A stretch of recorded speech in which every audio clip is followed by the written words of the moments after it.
I believe there's no one single way to be a great facilitator. There are lots of ways, and I hesitate to personally own great.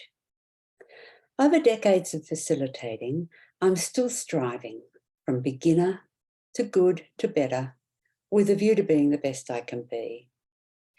This has required ongoing self-assessment and self-awareness. Think of IAF Competency F1, which I think is related to emotional intelligence in facilitation. When I'm at my best, I'm in a state of flow. In that state, I'm sort of hyper alert, really attentive to what's going on, externally and internally, but I'm pretty relaxed, not my often anxious self. I'm aware of my process plan and if I need to flex. I'm attending to individuals, the relationships between them, and what is happening across the whole group. It's not just focusing on micro information like facial expressions, voice tone, movement, etc.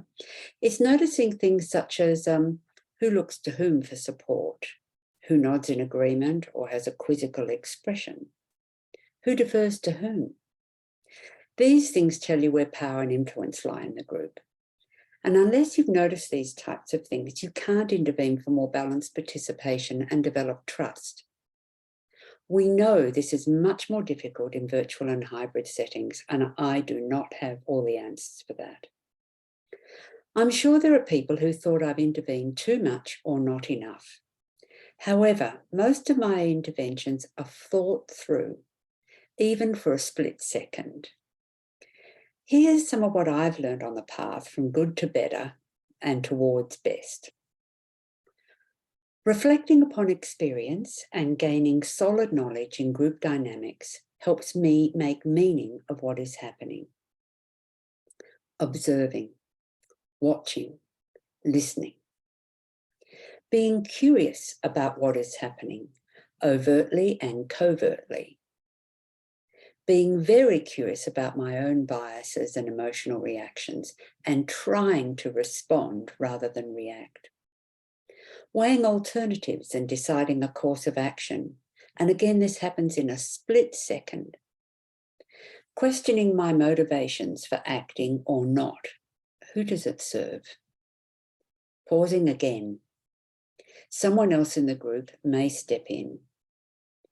Then, and only then, acting.